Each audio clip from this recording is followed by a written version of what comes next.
welcome to the Postpartum Years podcast. I am your host, Dr. Mary Ellen Kramp. I am a physical therapist and a pelvic health specialist. I have with me Catherine Halek. She is an internationally board certified lactation consultant. She is extremely wonderful at what she does, and I am so happy to have her in this continuing lactation series. Today, we are going to talk about Raynaud syndrome of the nipple. So, some of you may be familiar with Raynaud syndrome. Um, some of you may have Raynaud's where in cold weather, your fingers and your toes tend to turn different colors, get really painful. If you don't have this, one of your colleagues might be one of those people who's wearing gloves when it's barely cold outside, or if the air conditioning's on, too much, then they might be wearing gloves. So even if you don't have it, you may be aware of someone who does. Now, Raynaud syndrome is a vasospasm in the nipple or in the breast. That spasming of the arteries can happen to the nipple, and sometimes it can happen to parts of the breast. It is improved with heat. So, having a warm pack or a hot pack on the nipple can make that much, much, much better. Um, and it is also an underdiagnosed cause of nipple pain. When a woman is having pain with the nipple or the breast, often mastitis or a yeast infection is assumed. So they're going to be receiving typically antibiotics or antifungals in those situations. 91% of women who are diagnosed with Raynaud of the nipple are also known to have cold sensitivity with the color changing I was talking about previously in the hands or the feet. Part of the problem is of it being only 91%. There may be people who have no idea that they had that cold sensitivity because they live in places like Florida, Arizona, California, where they're not getting particularly cold. Living in those warmer climates, they're not aware that they're having um, that sensitivity. So when they are breastfeeding, having that sensitivity is a sudden change for them. So it may be more difficult to diagnose in these particular circumstances. Another issue that can happen is nipple trauma can cause vasospasm. So if that baby's been chomping on the nipple, isn't latching well, the nipple is really traumatized, it's bleeding, it's really red, it's really painful, there can be vasospasming, but that is separate from Raynaud's. It's not the same thing. The spasming happening in the arteries is because of the trauma itself to the nipple. And when the nipple heals, that vasospasm, that spasming of the arteries is not going to happen. For somebody who has Raynaud's, that spasming of the arteries is going to continue. Alrighty, so how is this going to impact breastfeeding? Kat, would you like to pipe in? Yes. So the color changes that we see.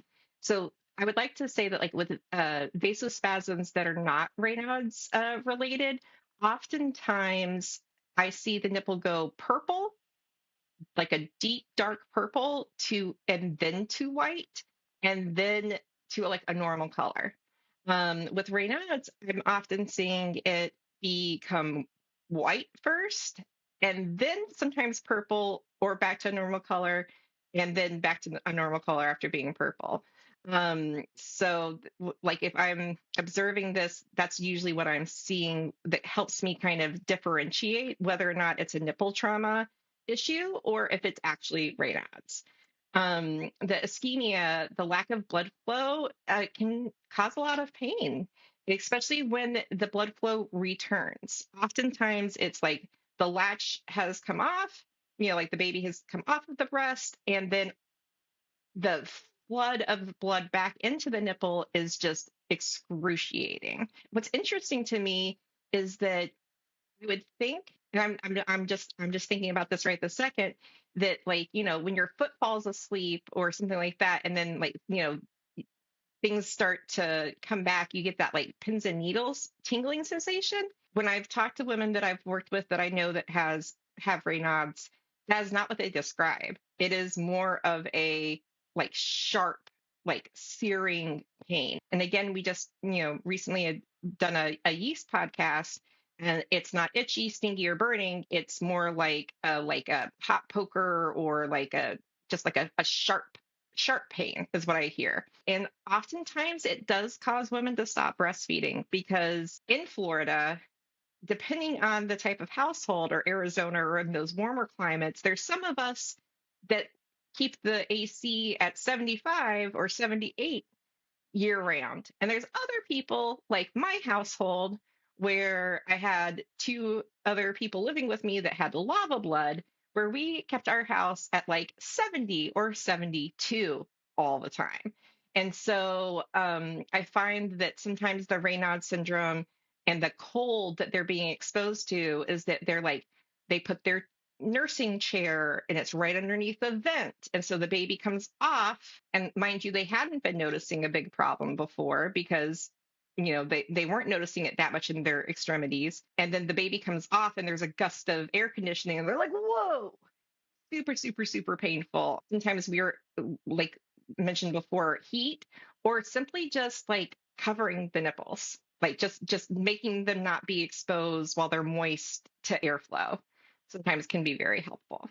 So, medically, I mean, you covered keeping the nipple warm, and I had mentioned also keeping the nipple warm, that, maybe not being under an AC vent, Uh-huh. and, Like, maybe yeah. not being next to a drafty window, or, having a warm pack ready to put on right when that baby comes off, can be pretty significant.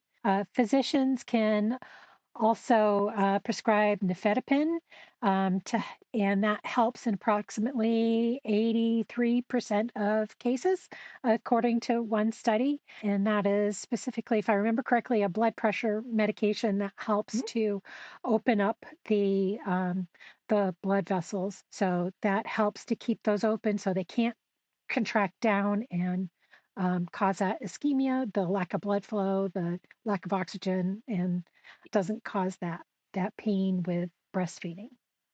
I believe nifedipine is a vasodilator. Yes. From a PT standpoint, um, I really don't think we can make much of an impact on um, Raynaud's, because it's not the same as those that have had, like, trauma to the nipples, or they're having vasospasm. I've mentioned in other podcasts that my work with patients with mastitis, that were soccer players. I seem to get a lot of like former soccer players that have mastitis, and I'm going to do a study. Anybody out there who wants to do that research, talk to me, message me. I want to do that research. Um, and, all those women that is like teens, were like bumping soccer balls with their breasts, that are now trying to breastfeed as adults. And um, they're having pain, and all that restriction in the breast, or the baby's latching on and they're having nipple trauma from the way the baby's latching. Those I can fix, the vasospasm that's happening from those traumas in the breast. I can work on those arteries and calm the connective tissue down and calm the artery down. But when there's another factor that's causing that spasm to happen, I my magic wand is not calibrated to that.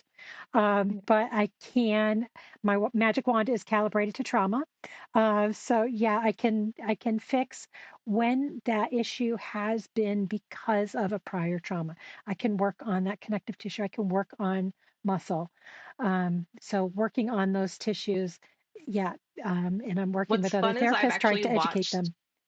I've actually watched you work on a vascular release from a nipple trauma situation, and it was fascinating to like observe and watch and hear the mom's reaction to the releases. It was the coolest thing. And it's so awesome how quick that is too. Yes. So yeah, PT can help from a vasospasm standpoint if it's due to trauma, but not necessarily if it's due to Raynaud's. I'm always willing to try because maybe there's a trauma component to that Mhm. particular person's spasming that they're having. But I am much more keen to go, yeah, why don't you go back to your OB or primary about this, and maybe they can prescribe that nifedipine for you, and that might more likely help you out than PT will. And that is all we have to Well, cover Raynaud's. Do you have anything else to yeah, add, Kat? All I righty. had, yes, I have something to add. I had a patient client in Florida who I suspected Raynaud's. Mom actually had been diagnosed previously to being pregnant and giving birth with Raynaud's, and mom did not know that continuing to imbibe caffeine, alcohol, and smoke cigarettes was actually majorly increasing the outcomes of her Raynaud syndrome, specifically the nicotine in the cigarette smoking. That really does not coexist with Raynaud's happily. It can make it way worse. And she hadn't told me that she was smoking. It was one of those her purse was on the floor, and I was like trying to get into a different position to help her with latching, and I glance down and I see the pack of cigarettes and I'm like, "Hey, you're a smoker?" And she's like, "Yeah, I only smoke like 2 cigarettes a day." And I am a former smoker, and when I would feel called out by a health professional, I would totally minimize the amount of smoking I was doing. But I was able to just be like, look, mama, like I understand how important breastfeeding is to you, and I definitely want you to continue breastfeeding, but let's not smoke cigarettes and drink caffeine and drink alcohol, which all are contributing to your pre-existing condition being even worse. So it's like I can only do so much, like with, how to cancel. I have seen in places, and if somebody like, wants to tell me I'm right or I'm wrong on this in the comment section, I'm here for it. But I have also seen the fact that using calcium and magnesium supplements sometimes can help with Raynaud syndrome. Or I hey, didn't if find anything in the research on that, but I want to say that that was like that was something that I saw somewhere, but like once again, sometimes my brain doesn't know where I get stuff from. So if that's incorrect, please don't quote me on it. Don't be like prescribing that to people that have Raynaud's without double checking it. And I kind of want to go double check it now. So just so you know, that was another thought. Yeah. But definitely if all you're right. drinking, using caffeine, or smoking, and you have Raynaud's and you want to continue breastfeeding, stopping doing some of those things could help. So, in summary, Raynaud's is usually the blood vessels spasming. There can be other, spasming caused by trauma as well, but those are two separate issues. To minimize that, try to keep the area warm. Be wary of where you might be breastfeeding, how cold the room is. Have a warm pack ready to put on that breast as soon as that baby comes off the breast. If you're still having problems, talk to your doctor about other solutions you may have. Talk to your IBCLC about other solutions. Minimize anything that is known to increase blood pressure, because that's typically the things that cause the blood vessels to constrict more. So you want to decrease alcohol intake, you want to decrease particularly smoking, you want to decrease caffeine intake, anything that's going to cause those blood vessels to constrict. And occasionally, if it's due to more trauma issue, physical therapy might be able to help as well. So, seeing a practitioner who is well aware of what can be done for breast tissue could be helpful. All righty. I Kat, you actually look like you have one more thing. have one more thing. Um, I have seen in like Facebook groups and also with like younger, newer IBCLCs, when they hear about Raynaud syndrome, all of a sudden, like everybody has Raynaud syndrome. So just, be mindful, think about your differential diagnosis that we do, that we're not, you know, we can't actually diagnose anything, but we do go through the process as lactation consultants of doing differential diagnosis, where we're like assessing all of the causes, all of the symptoms, and the possible, you know, ways that whole picture is created. But yeah, it's kind of like, when you take Psych 101 and then all of a sudden everybody in your family and yourself has every condition, right?